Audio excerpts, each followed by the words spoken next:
પાઠ 12 હાઈસ્કૂલમાં.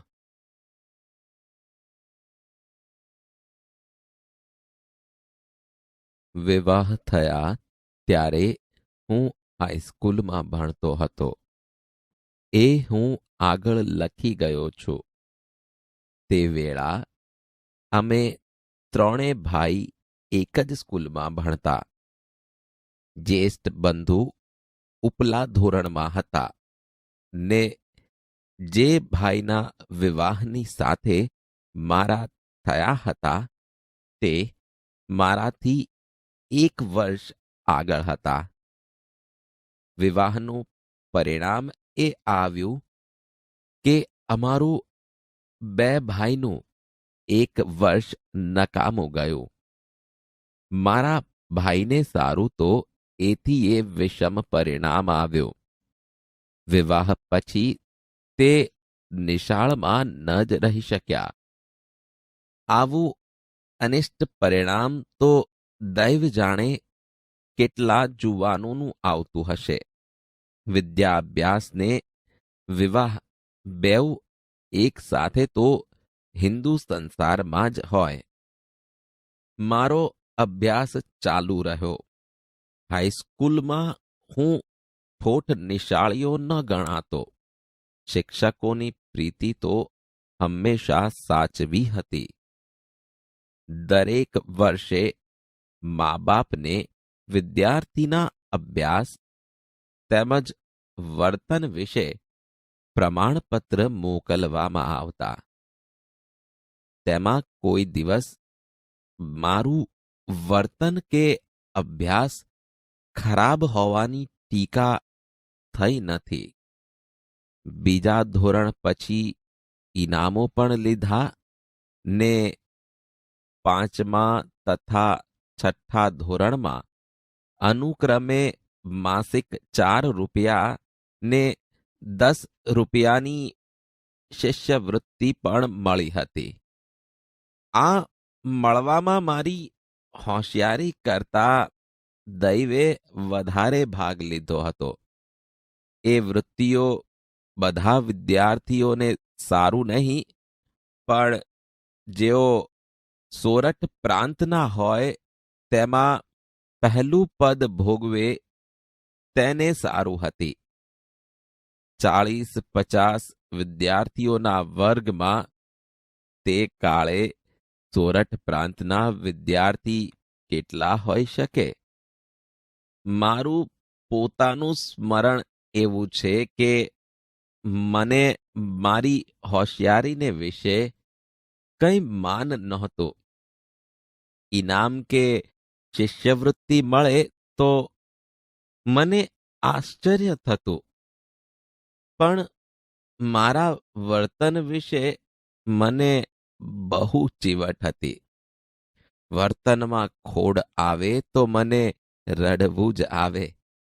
શિક્ષકને ઠપકો આપવો પડે એવું મારે હાથે કંઈ પણ થાય અથવા શિક્ષકને તેવું ભાસે એ મને અસહ્ય થઈ પડે.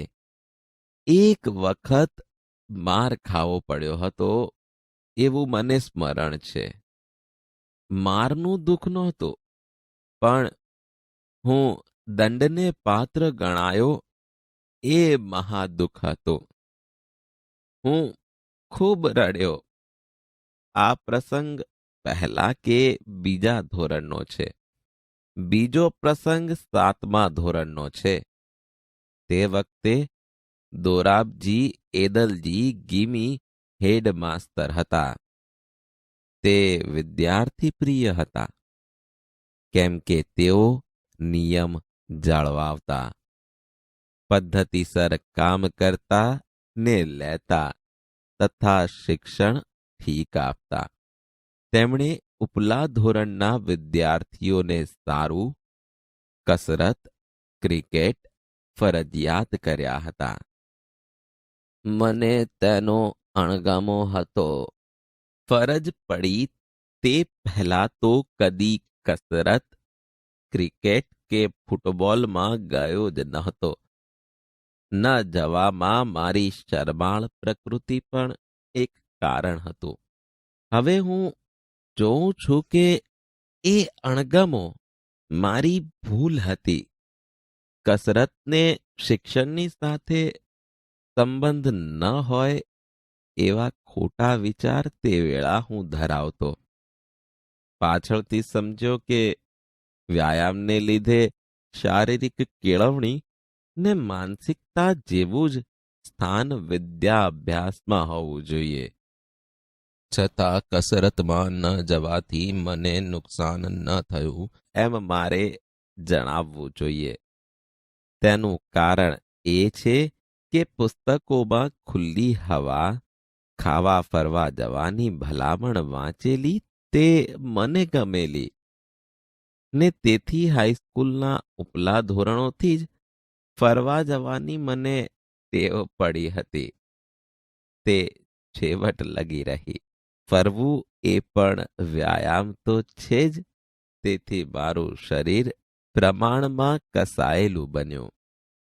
અણગમાનું બીજું કારણ પિતાજીની સેવા કરવાની તીવ્ર ઈચ્છા હતું. નિશાળ બંધ થાય કે તરત ઘેર પહોંચી સેવામાં પડી જતો. જ્યારે કસરત ફરજિયાત થઈ ત્યારે આ સેવામાં વિઘ્ન પડ્યું. પિતાજીની સેવા કરવાને ખાતર કસરતની માફી મળવી જોઈએ એવી વિનંતી કરી. પણ ગીમી સાહેબ શાના માફી આપે? એક શનિવારે નિશાળ સવારની હતી.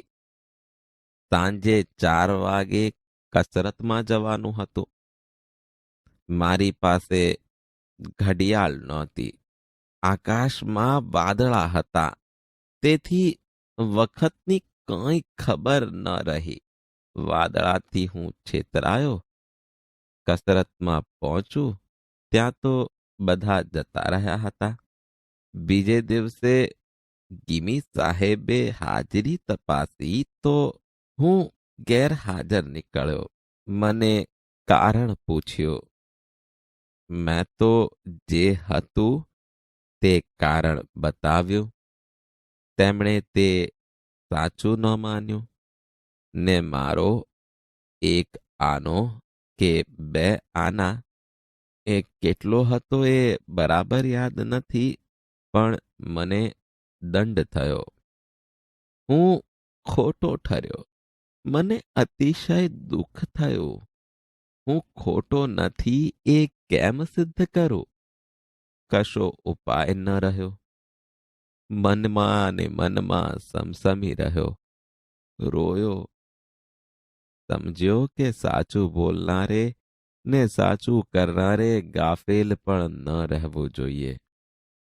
આવી ગફલત મારા ભણતરના સમયમાં આ પહેલી અને છેલ્લી હતી. મને ઝાંખું સ્મરણ છે કે છેવટે હું એ દંડ માફ કરાવી શક્યો હતો. કસરતમાંથી તો મુક્તિ મેળવી જ નિશાળના સમય પછી પોતે મારી હાજરી પોતાની સેવાના અર્થ ઈચ્છે છે એવો પિતાશ્રીનો કાગળ હેડમાસ્તરને મળવાથી મુક્તિ મળે. વ્યાયામને બદલે ફરવાનું રાખ્યું. તેથી શરીરને વ્યાયામ ન કરાવ્યાની ભૂલને સારું કદાચ મારે સજા નથી ભોગવવી પડી. પણ બીજી એક ભૂલની સજા હું આજ લગી ભોગવી રહ્યો છું. ભણતરમાં અક્ષર સારા લખવાની જરૂર નથી એવો ખોટો ખ્યાલ મારામાં ક્યાંથી આવ્યો એ હું જાણતો નથી, પણ છેક વિલાયત જતા લગી એ રહ્યો. પછી અને મુખ્યત્વે કરીને દક્ષિણ આફ્રિકામાં, જ્યાં વકીલોના અને દક્ષિણ આફ્રિકામાં જન્મેલા ને ભણેલા નવયુવકોના મોતીના દાણા જેવા અક્ષરો જોયા ત્યારે હું લજવાયો ને પસ્તાયો. મેં જોયું કે નઠારા અક્ષર એ અધૂરી કેળવણીની નિશાની ગણાવી જોઈએ. મેં મારા અક્ષર પાછળથી સુધારવા પ્રયત્ન કર્યો, પણ પાકે ઘડે કઈ કાંઠા ચડે. જુવાનીમાં જેની મેં અવગણના કરી તે હું આજ લગી નથી જ કરી શક્યો. દરેક નવયુવક અને યુવતી મારા દાખલાથી ચેતે ને સમજે કે સારા અક્ષર એ વિદ્યાનું આવશ્યક અંગ છે. સારા અક્ષર શીખવાને સારું ચિત્રકળા આવશ્યક છે. હું તો એવા અભિપ્રાય ઉપર પહોંચ્યો છું કે બાળકોને ચિત્રકળા પ્રથમ શીખવવી જોઈએ. જેમ પક્ષીઓ, વસ્તુઓ વગેરેને જોઈ બાળક તેને યાદ રાખી સહેજે ઓળખે છે, તેમજ અક્ષર ઓળખતા શીખે. ને જ્યારે ચિત્રકળા શીખી ચિત્રો વગેરે કાઢતા શીખે, ત્યારે અક્ષર કાઢતા શીખે તો તેના અક્ષર છાપેલ જેવા થાય. આ કાળના વિદ્યાભ્યાસના બીજા બે સ્મરણ નોંધવા લાયક છે. વિવાહને લીધે એક વર્ષ ભાંગ્યું તે બચાવી લેવાનો બીજા ધોરણમાં માસ્તરે મારી પાસે વિચાર કરાવ્યો. મહેનતુ વિદ્યાર્થીને એમ કરવાની રજા ત્યારે તો મળતી. આથી ત્રીજા ધોરણમાં હું 6 માસ રહ્યો ને ઉનાળાની રજા પહેલાની પરીક્ષા પછી મને ચોથા ધોરણમાં મૂક્યો. અહીંથી કેટલુંક શિક્ષણ અંગ્રેજી મારફતે શરૂ થાય. મને કશી સમજ ન પડે. ભૂમિતિ પણ ચોથા ધોરણમાં શરૂ થાય. હું તેમાં પાછળ તો હતો જ ને વળી એ મુદ્દલ ન સમજાય. ભૂમિતિ શિક્ષક સમજાવવામાં સારા હતા, પણ મને કંઈ ગેડ જ ન બેસે. હું ઘણી વેળા નિરાશ થતો.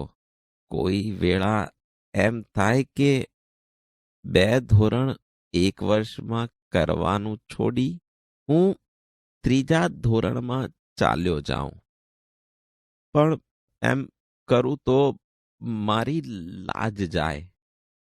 ને જેણે મારા ખંત ઉપર વિશ્વાસ રાખી મને ચડાવવાની ભલામણ કરી હતી તે શિક્ષકની પણ લાજ જાય. એ ભયથી નીચે ઉતરવાનો વિચાર તો બંધ જ રાખ્યો. પ્રયત્ન કરતા કરતા જ્યારે યુક્લિડના 13મા પ્રમેય ઉપર આવ્યો ત્યારે એકાએક મને થયું કે ભૂમિતિ તો સહેલામાં સહેલો વિષય છે, જેમાં કેવળ બુદ્ધિનો સીધો ને સરળ પ્રયોગ જ કરવાનો છે.